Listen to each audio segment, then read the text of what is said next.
Hello, I'm Kay Foley of This Week with George Stephanopoulos, and I'm joined today by ABC's George Will. And since we believe all politics is social here, we're putting some of your Facebook questions to George. Thank you for joining us. Glad to. We'll just dive right in with Daniel Hogan's question. When did you first realize that you were smarter than all of the people around you?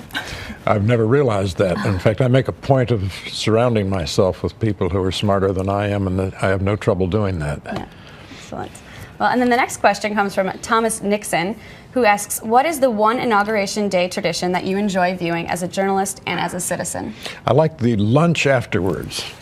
After he's sworn in, he goes in, and sometimes they give real care and thought to the menu, sometimes replicating the menu of 19th century inauguration.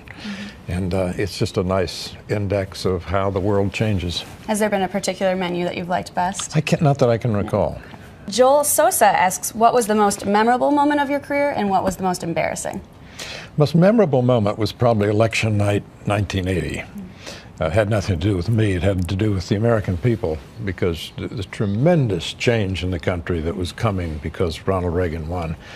And I remember walking back to the hotel on Central Park South from the ABC studios on Central Park West, and having the feeling, it was uncommonly balmy that night, having the feeling that there was a wind, almost you could feel history coming, the staggering power of the American people. I think that's a phrase that Walter Mondale used when conceding as vice president, when he and Jimmy Carter lost in 1980. He referred to the staggering power of the American people, something like that. And on election night, you can feel that, and particularly on a night, and they're reasonably rare, but the nights when the country really does move. That's great. And then William Litzer asks, do you believe that the Republicans have lost touch with famous Republicans, such as Richard Nixon, Ronald Reagan, or Teddy Roosevelt? Well, let's take them one at a time. Richard Nixon's a very good person to lose touch with. I don't think he was a role model either in his criminality or in his policies, which in domestic policies, he was probably the most liberal president since Lyndon Johnson. His foreign policy was mixed. I thought détente was a bad idea as applied by him and by Henry Kissinger. And with regard to Ronald Reagan, who I greatly admired and was a friend, that was 30-some years ago, and it's time for Republicans to understand that the issues confronting the country are very different.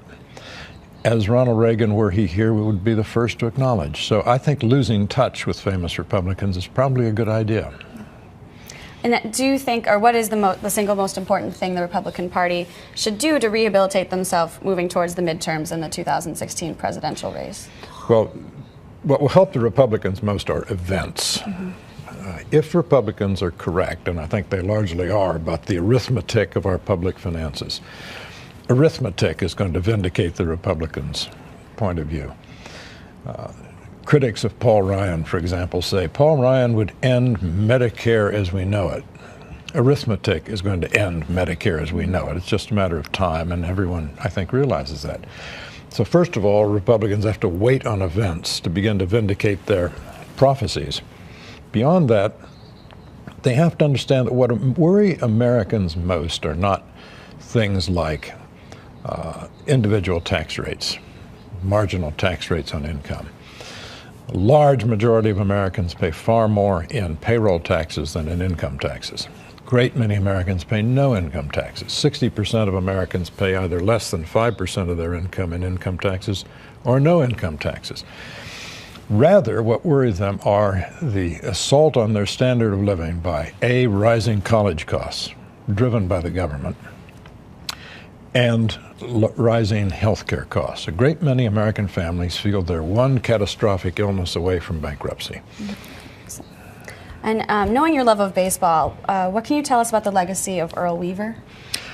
Tim Kirkjian, terrific baseball writer for ESPN, says, who knew Earl Weaver, as I did, that Earl Weaver is one of the three greatest managers of all time. Earl Weaver understood the basic point of the Moneyball approach to baseball, which is, people say baseball doesn't have a clock. Earl Weaver understood it does have a clock. It has 27 ticks. They're outs.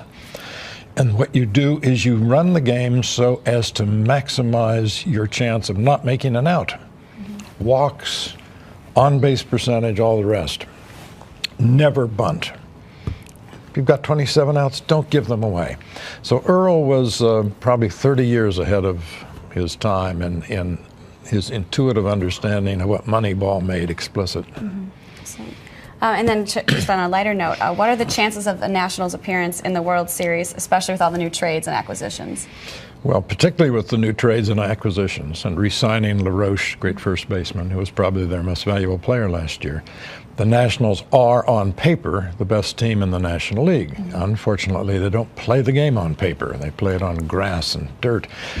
But even there, the Nationals should be even better than last year. They'll play in October. Well, we'll see. Excellent. Well, thank you so much for taking the time to talk to us today, and Glad thank to. you to everyone who submitted questions. Be sure to follow us on Twitter at ThisWeekABC and like us on Facebook at facebook.com/ThisWeekABC.